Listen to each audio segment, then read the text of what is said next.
I am not unique in my emotions. It's like there are so many people out there who feel exactly what I'm feeling. If you can't find the way to say it, or if you can't express yourself the way you want to, like, I can do it for you. Which, like, that. You know, a lot of artists have done for me. Style is more than just the clothes you wear. It's the essence of who you are, and it's in everything you do. Discover it here and unleash your style beyond what you wear. Welcome back to House of Style. I'm your host, Grant Alexander, and I'm really excited about this episode. Today, we're filming from Beyond, this gorgeous private club here in Chicago that's all about wellness, work, and community. It's the kind of place for people who care about living stylishly in every way, not just in how they dress, but in how they take care of themselves, connect with others, and move through the world. And honestly, after just a couple hours here, I totally get it. It's really cool. Today, I'm sitting down with someone who's quietly carving out her own lane in the music world. Lulu Simon grew up surrounded by music, but what's so cool about her story is how she's found her own voice, her own sound, and her own style. Her music has this really honest, sweet, confident energy that really just pulls you in. In this conversation, we're going to unpack how she develops her songs, what she's learned about taste and self-awareness along the way, and how that same mindset can shape the way we all live and create. And if you haven't already, make sure to subscribe, leave a rating, drop a comment, do all the things to let us know what you think of the episode. Then, after the episode, check out Lulu's Style Sessions, acoustic performances right here on the channel. You don't want to miss them. So thank you very much for being here. Thank you. I'm excited to have you. I want to start out by talking about kind of how you found your voice in a house full of musicians, in what your early years was like, and how you developed your own sound. I mean, how did I find my voice? I did it very quietly. I taught myself how to play guitar in private because I was embarrassed that I didn't know how to play it. And I don't know, I read a bunch of like young adult novels. I was like the kid who was listening to like a Tender song on the radio and like looking out the car window longingly. I remember doing that to This I Promise You by NSYNC. Oh yeah. Yeah. But honestly, I think that probably I was most inspired to start making music and finding my own voice because my older brother has been making music and writing since he was honestly like 7 years old. So when did you start? Technically 13 was when I started to play guitar, but I was writing like poem. When I was in 4th grade, I wrote a novel. In 4th grade? Yeah, it's fully crazy. It's called Abandoned. And do you still have it? Yeah, actually for my birthday this past year, my mom found it and got it bound, so it looks like a real book. It's really cute. It's really crazy. I don't remember anything about it. I don't remember. Right. I like was reading it and thinking, where the hell did that come from? What are you talking about? Technically, it was about these 2 girls. By the way, do not know what time period this is set in. Okay. They find a pirate ship and they're exploring it. And then the pirate ship starts to move and they're like, oh no, the pirates are back. We thought it was abandoned, but they're back. And then they're like, we have to escape this ship once all the pirates go to sleep. And then they go out on the deck and there are all of these creatures roaming around and they're all death. Wow. And it's like death is assigned to each person and they find this one guy, but then he's like supposed to kill them. But then he's like, I can't kill you. You guys are so cool. And then the other deaths are like, you're done. And then they take Death and these 2 girls and leave them abandoned on an island. What happens after that? I don't remember. Will you write a sequel? Because this sounds like a really great, like... I mean, the concept sounds okay, yeah. But then you get into it and suddenly it's like all sense goes completely out the window. I have no idea what I was talking about. Do you still write creatively now? No. No? So when did you decide you wanted to start writing songs in music? I think I kind of always did. This is like kind of an anecdote of mine that's everywhere, so it's a little tired, but it is the truth. When I was 6 years old, I had a Barbie birthday cake where the cake is her skirt. And I had wished that I had written Lucky by Britney Spears. So As do we all, right? that's also when I learned that dreams do not come true. I did not write that song. But I think it's been since then, since always. Because again, my older brother has been making music for so long. He's 3 years older than me.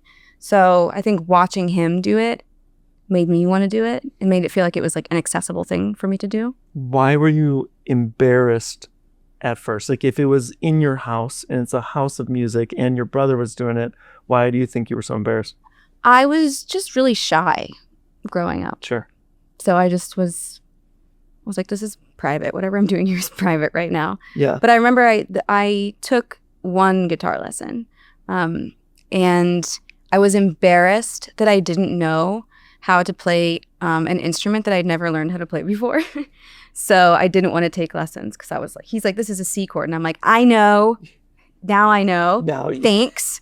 But I was too embarrassed. So then I went and I taught myself. Yeah. And then I was like, I think because I wasn't learning like properly, I was kind of embarrassed because I felt like I was kind of throwing things together and like not fully understanding like music theory. Sure. Or anything. But also I was just shy. When and how did you decide that your shy voice should have a microphone and be heard? Well, what I discovered was that I was really shy around my family, around my parents specifically. But I think that's just because I was shy around adults. Mm-hmm. But when I was in school, I started singing and playing, and I love attention. So I was like, the need for attention outweighs the embarrassment at this point. Yeah, so that works. That makes sense.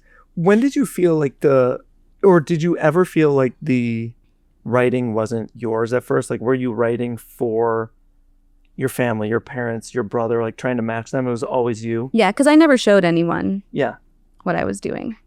That makes sense. And also, like, I wrote that weird, like sci-fi fiction book. So it's like the things that I were writing were like, it was weird for sure. That's okay. Weird kids they end up being the coolest kids later on.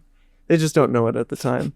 That's awesome. And like, I think a lot of people think they're weird. And I think those early years are the formative style years.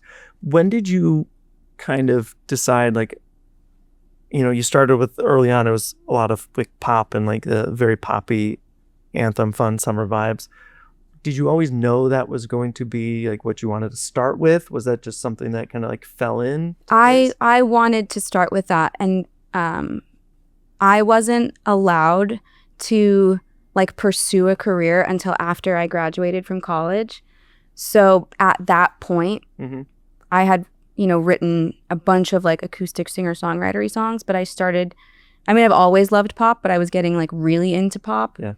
And I have always felt like I want to make the kind of music that I want to listen to. Sure. So I was like living for Carly Rae Jepsen, and I was like, okay, I need more of this. Yeah. But when I was first like taking meetings and meeting like potential managers and whatever, they really wanted me to start as a singer-songwriter and then move into pop, like once I garnered a fan base or whatever. And I was very adamant that I would not do that because I didn't want to get kind of pigeonholed. Sure. Because it's been a thing for as long as I've been releasing music, because I'll post a song that I've written like the way that I wrote it on the guitar. Mm-hmm. But then when the actual song comes out, it's like this huge pop production, and people go, well, I kind of prefer the other version.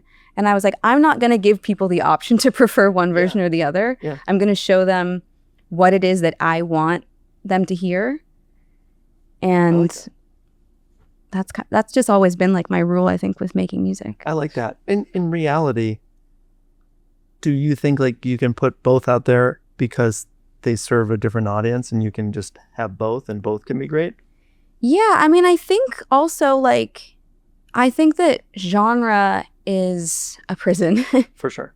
And it's kind of a lie. Like, I think that especially now, like people are so bored of what's being fed to them. Yeah. Because the higher ups are like, well, this project works, this sound works, so that's what you need to replicate. And it's like, yeah, but people are sick of it. Right. Or people want to hear something different. And I think that if you confine yourself to one genre, eventually you'll just find yourself making the same song over and over and over again, and people get sick of it. Yeah. So your early songs like Wasted and How to Be Alone, those were bright, like the summary, very poppy. Your latest release, Summer Dog, is much more stripped back and much rawer. What changed? I think I just grew up. I think also, like, I love pop music so much, but it doesn't necessarily like come naturally to me. And I don't have a huge like pop persona. Like, I can't dance. I stand on stage and my instinct is just to stand very still and not move at all. Do you have to dance if you're like... I think that there's a certain amount of energy required for like a pop artist live. And turns out I do not have that energy. I bet, like, couldn't you get a bunch of dancers and just... And me just stand still? Yeah. I could. Just, like, walk back and just give a little... That's kind of what I do, like a little pace to this side, a little bit over there. Dancers, like, they'd be like, wow, there's so much energy. I suppose it's possible. Consider. Yeah. But I think that, like, realistically, I have always made music the way that it sounds now, and I just added to it. Sure. Because that's what I wanted to hear. Yeah. And now I'm like, I think because of what's been happening in pop music, there was a big part of me that was like, I just want to relax. Yeah. I like want to give my ears a break, and I don't want to have to like be on. Yeah. I want to be able to like listen to something or make something and just like sit with it. Yeah. So do you think where you are now is where you'll kind of stay for a while in that space, or you're just experimenting? Yeah, I think I'm just kind of making whatever music I want to hear, and it's like I don't want to just listen to one genre all the time. Yeah. And also, I think like if you're writing a song and you think, okay, it has to sound like these other songs, it has to be a part of a specific project, and there has to be like a kind of uniformity there, then I'm limiting myself in like what I can write about and how I write it. And then I'm thinking like, oh, well, I can't say something that's like super sad because it needs to be livelier, or I can't say something that's like super glib because it's like, well, no, now I'm being serious over here. And I think it's just, again, I think genre is a prison. I agree. I think fashion is a very similar way, and I always have dressed in various different styles, and no one could ever really label it, which I think it bothers some people. But at least for myself, I find it very freeing that I can dress however I want any day for any audience. It sounds like musically it's something similar. Does simplifying your sound make you feel more exposed or vulnerable, or is it on the other end where you feel more like power in that? I kind of just feel the same. I feel like there are a lot of people that make music for an audience, and while I love having an audience, I'm really making music for myself. It's how I'm expressing myself. Sure. So no matter what it sounds like, either way, it's I think it's what it was meant to sound like. Yeah. So regardless of, how big or stripped back the track is, I'm like, okay, well, that's like the honest representation of how I was feeling or what I wanted with the song. So I feel confident in either. Is there ever a point where you were writing something and it was like so honest or too emotional that you stopped and you're like, I don't want to put that out there? Just like open book? Because I feel like if you're feeling something, if you're upset about something, you have to get it out of your system. Yeah. And it's like, even if I wrote something, which by the way, I've never done, where I didn't release it, it's like, I would still have to get it out either way. Yeah. So. That makes sense. And I also think like, there are people, I am not unique in my emotions.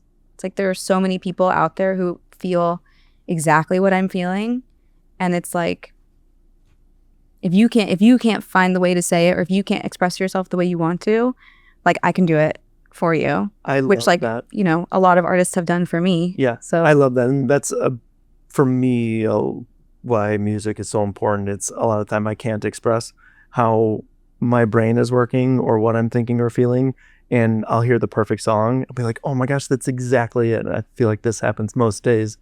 But that's cool to hear that, like, that's part of what you're doing it for too. I think that's really helpful and important, because you're not writing for an audience, but it can be incredibly powerful for, you know, your listeners. Yeah, I feel like I'm not writing for an audience, but I'm writing for my peers. Yeah. Where I'm not like, oh, I want to impress you. It's more like I want you to like what's happening because you relate to it. Yeah, you feel it. Yeah, I like that. How do you feel about comparisons? Because I know, like, when I was listening to your music, it's hard not to be like, oh, this sounds like XYZ. Mm-hmm. And I think kind of Summer Dog, especially as you've gone a little more folksier in the pop, I think comparisons of, you know, a Casey Musgraves or, you know, a Gracie Abrams are easy to make. It's crazy you would say that, because at the DC show, someone came up to me and they were like, you were like if Casey Musgraves and Gracie Abrams had a baby. And I was like, do I look like that too? But like in some of the pop, I heard Ellie Goulding. Like I've gotten that before too. I'm on it. See, I'm on it right now. You know exactly what's going on. And how do you feel about that? Like, does comparison? I personally hate being compared to people, but a lot of people use it as a form of like showing respect. What do you think about comparisons? It doesn't bother me. Yeah. I think that a lot of times people need to find, if they like something or if they're trying to like contextualize something, then they need to find a comparison in order to like understand what it is. Yeah. And that's fine. You know, I don't think of myself as these other artists, but like I listen to people. It would be dishonest to say that I'm not a combination of all of the artists and all of the music I've ever listened to. So if you hear some of that coming through, then it's like, that's probably where it came from. Sure. That's a much healthier way of approaching comparisons than I usually take. Oh. I especially as you get, like, I have 2 kids. Everyone compares, and you compare your kids to your cousins, the other kids at daycare, parents, grandparents, all compare your kids to each other's kids. And I think kids has been the thing I hear the most comparisons. I'm just like, let them be their own. It doesn't matter if they remind you of, you know, Susie's aunt's 5th cousin.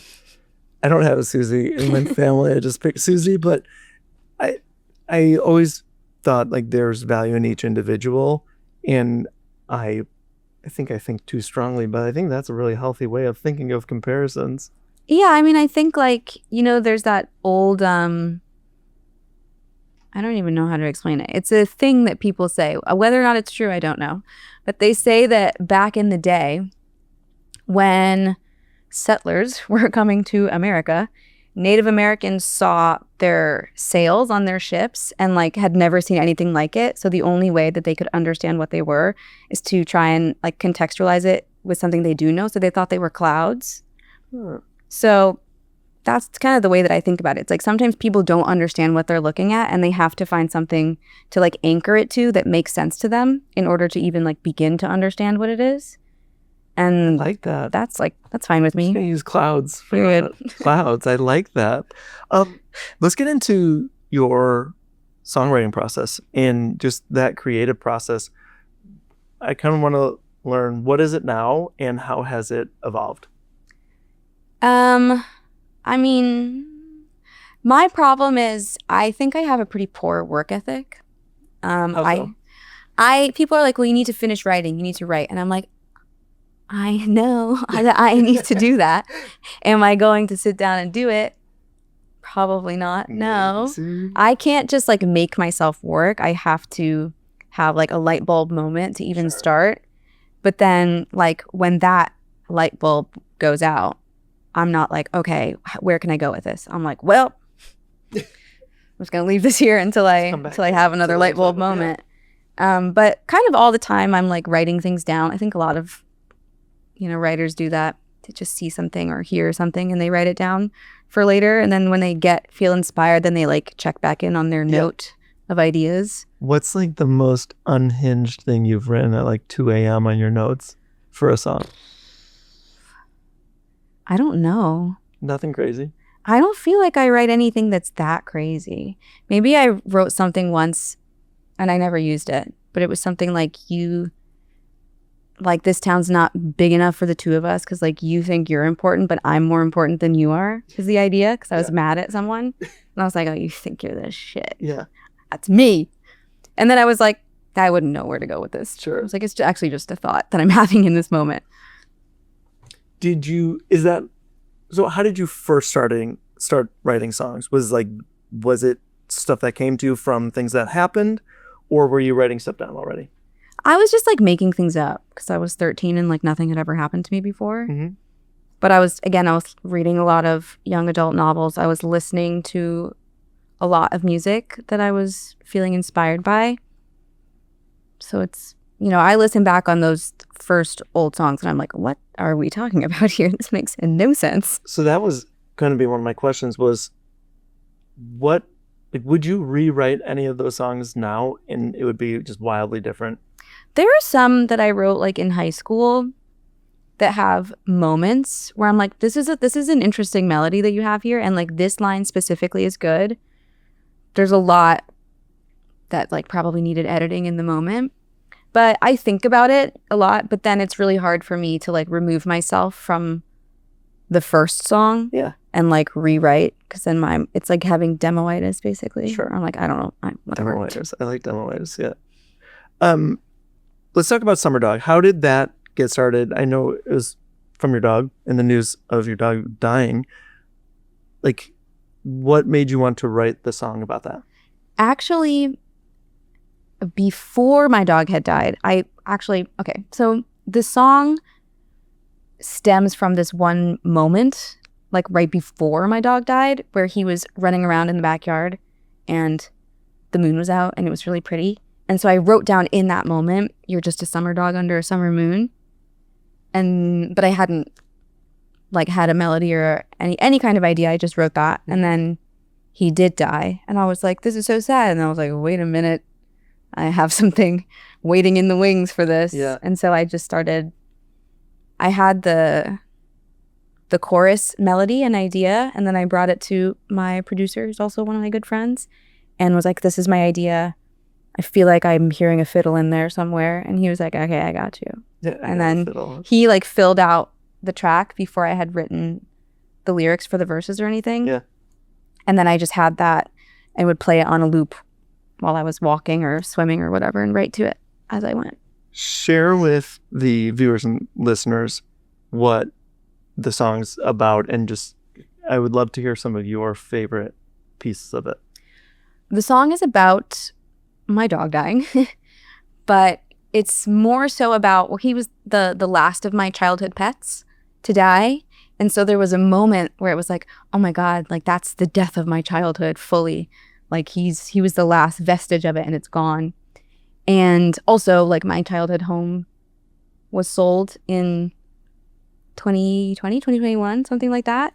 So it was really like, wow, I'm totally disconnected from all of these like physical representations of my childhood. It's like the nostalgia just comes like pouring through, and but then it's discomfort. Yeah, it's uncomfortable because it's like all of these things that I loved when I was young and that were like fun and that I looked forward to are like weird now. Yeah.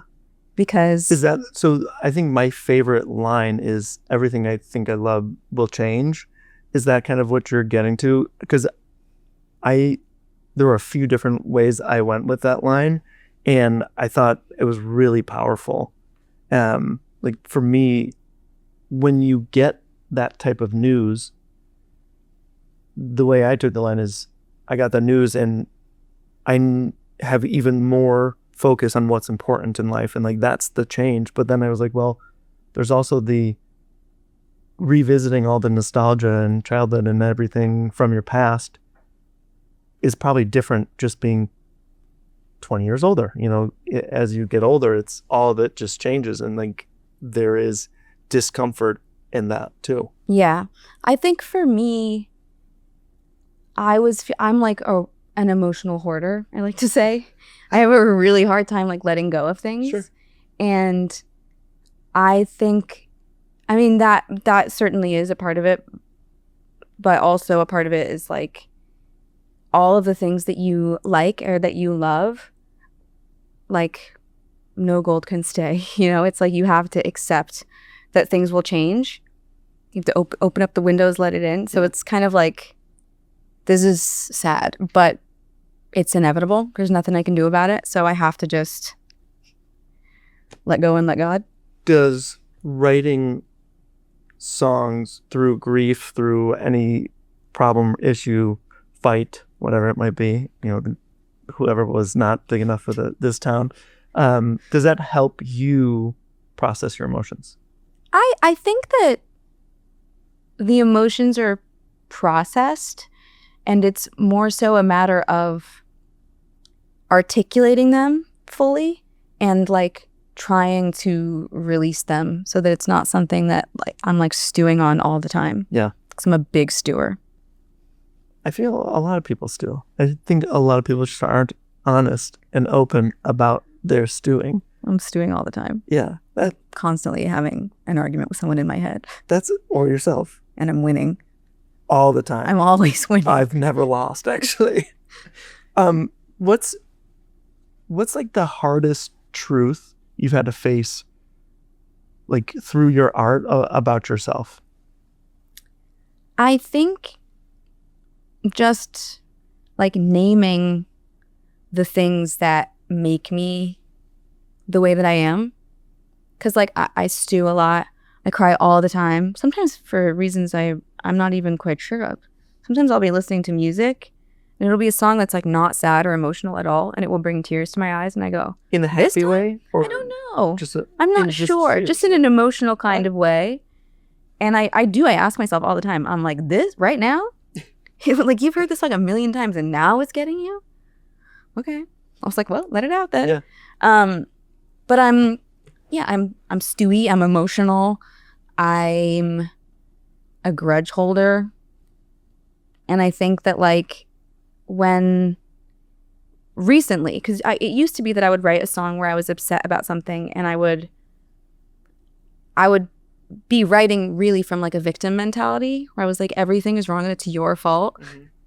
And now it's more so like everything is wrong and I think it's your fault. It's probably not, but that's the way that my brain wants to process it. And I know that that's probably not right. And it's me like working through my part in all the things that are uncomfortable in my life. Sure. And like naming things instead of trying to act like I'm a saint. And I think that's been the biggest thing, is like really, really taking a look at who I am and like naming the ugly parts.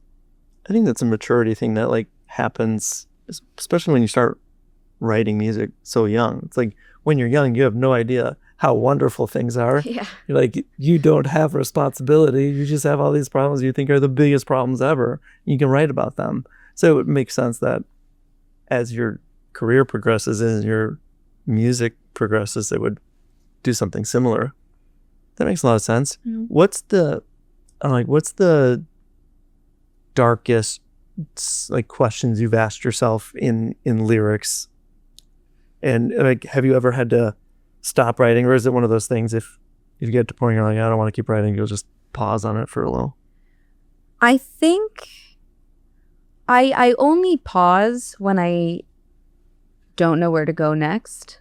Like, because usually I'll get on a roll and I can write like, usually what I do is I'll write the first verse to a song and then get caught up at the chorus and then be like, all right, I'm going to leave this here. But I need to stew some more. Yeah, I got to stew a little bit more and figure out why I'm so mad. Yeah.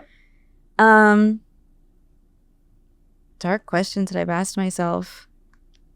I don't know. I don't feel like any of them are so dark. I feel like everything is really nuanced. Like I have a song called Being Alone is the Best. And it was about, I mean, a lot of these songs, these recent songs are about a really big, nasty friendship breakup that I went through. And in Being Alone Is the Best, I wanted to be accusatory, but then I have to be like, well, actually, like, is this happening because I'm not fun? Or like, what's going on here? Yeah. So I feel like that happens a lot, where it starts off angry, but then it's like, well, why though? Why? Yeah. And like, what fault is mine? Sure. And what isn't?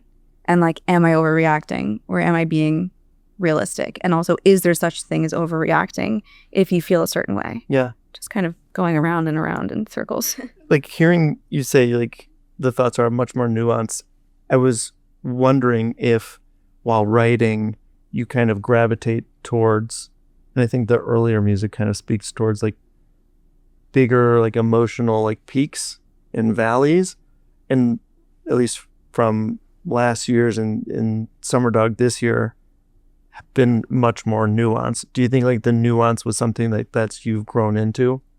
Yeah, because I think, you know, like I said, I have a song that came out last year called Feel Better. And in the pre-chorus, it says, when I dream it's black and white, but then I wake aching with resentment and all I see is red. And I think before it was like, if I'm mad, if someone like did me wrong, then I'm like, you're done. Yeah. I hate you. Yeah. I've always hated you.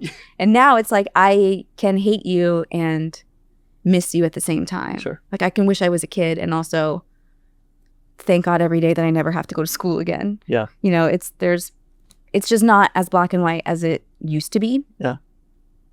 I think that's come with maturity. Yeah. What's a project right now that you're working on that you're excited about or nervous about? I'm honestly just excited about everything that I make. That's great. I really, really like to listen to myself. Good. I mentioned before my producer, Griffin. I basically will write a song on the guitar and send it off to him. And he'll be like, do you have any specific ideas or whatever for the song? And I'll tell him if I do. And sometimes I won't. And I'll be like, dealer's choice. Let's see what you hear. And so a lot of my songs, I send them off and then they come back transformed in a way where I'm like, this is such a good song. Who wrote this? Yeah. So I listen to myself a lot. So I'm excited whenever I have new music coming out because I just want to listen to it. So you're on tour with Aiden Bissett right now. What are you learning about, I know this isn't your first time touring, but like what are you learning about yourself opening for him and just being on the road again now? Well, I've been trying really hard. I've done 2 tours before this, but they were quite small. Yeah. And I've been learning of myself, and some might say that this is a harsh critique of myself. I think it's the truth. I really have kind of terrible stage presence. I don't know how to move my body in a way that looks like cool. My instinct is just to stand there and kind of hold onto my diaphragm. And I see videos back though, and I'm like, girl, move, please. Do anything but stand there. Yeah. And so I've been really, really trying to like move around and like be looser. Yeah. I think my instinct again is to just to be. And it's like quite uncomfortable for me to like do things that I feel look unnatural coming out of me. But then like I'll see a video and I'm like, okay, well that was better. Yeah. And then it's like an internal battle between like what feels natural and what looks natural. I was going to ask, like, is it in your head that you're not moving because it's in your head, or it's like you physically just don't want to walk around and like... I think it's both. Because it's like if I'm not thinking at all, I'm just standing there. Yeah. Because I just like to sing. Right. But then there's a part of me... What about sitting on a stool or something? So you're like, it's purposefully not moving. Right. I mean, I suppose I could do that. It just might be strange if like my band is standing and I'm sitting the whole time. Why? You know, because I do have some songs that are bigger energy where like I should be moving around. Yeah. And also I think what's really nice about this tour is because I'm an opener and I'm first of 3, it's like the stakes are really, really low. Sure. So it's like I go out there and I perform and either they like me and then I have some new fans, or they don't and nothing changes. Yeah. So like, okay, if it's that low stakes, why aren't you like trying? Well, that's what I am. I'm trying. It's Be just a the thing where dancers I like, suggested you get. well, Just if go for I it. really can't dance is the thing. I'm very much like do white girl dancing, which is, That can be fun. or they say that white people dance to the lyrics, and that's like what I do. And it's like, I'm kind of doing that. I do a lot of this when I'm performing, but I'm trying to move. I'm trying to like get more comfortable. One of my friends who is an artist, I was talking to her about this tour, and I was like, I'm nervous. My body gets so nervous before I go on stage, and my brain says, you're fine. Nobody cares. So actually you're totally fine. You're safe. Don't worry. But my body is like, you're about to die. You have to run. And she told me that she takes beta blockers before she performs. So I started taking beta blockers. It's like changed everything. Wow. It's so much easier. Yeah. So Interesting. that's been helping with the movement of it all. Interesting. What part of your artistry do you want, like 5 years from now, 10 years from now, to still be around or like not have changed? I don't know. I mean, I feel like this has been like a question or a variation of this question has been posed to me, where people say like, you know, if the sound is so different between each song, like, then it's not a uniform project and there's no through line. But I'm thinking like the through line is the way that I write and like my perspective. Mm-hmm. So I just hope that, you know, in the future, there's still that same through line that can be followed, even if the song sounds different. Sure. You can like see the growth and like follow the thought process through the years. I hear that. What do you want people to take away when they leave your show or listen to a song? I mean, I guess it's kind of corny, but like I want people to feel seen. Yeah. Or like, you know, I want someone to hear a song and be able to relate. And I think what's been really nice and also kind of sad about Summer Dog, because this is the first times that I've been playing it live. Mm-hmm. There are times where I see girls in the audience crying, and I'm like, I'm so sorry. I'm so sorry. And then afterwards, they'll be like, you know, my dog just died. And I'm like, somebody's dog has always just died. Always, yeah. And it's sad. But I kind of like it, because I'm like, we're sharing in this moment. You gave them something that's helping them. And I like it. Yeah. So I hope, you know, I want people to feel like, oh, I've felt that before. Or like, I want to feel that way. Or I don't want to feel that way anymore. I have a song called Not Crying Anymore. And it's like, I want people to hear a song and feel like, oh, that's my song now. Yeah. I think when I heard Pennies and Pins, I got excited and I was like, oh, this could be my one, just because I love rock, alt rock, like punk rock. And I was like, oh, we're getting into it here. There's like some angst behind it. I was really digging that. Is there an EP or project in the works or upcoming that you're excited about? At this moment in time, I'm just writing a lot, writing as much as I can. I've been forcing myself to like sit down with my guitar and write, even when I have no thoughts in my head at all. Because I would like to get as many songs finished as I can and then figure out where to put them and like what I want to do. I think that the state of the music industry right now puts so much pressure on releasing music as fast as you can. And I don't feel like that's realistic. Sure. And I also don't feel like it's conducive to good songwriting. Yeah.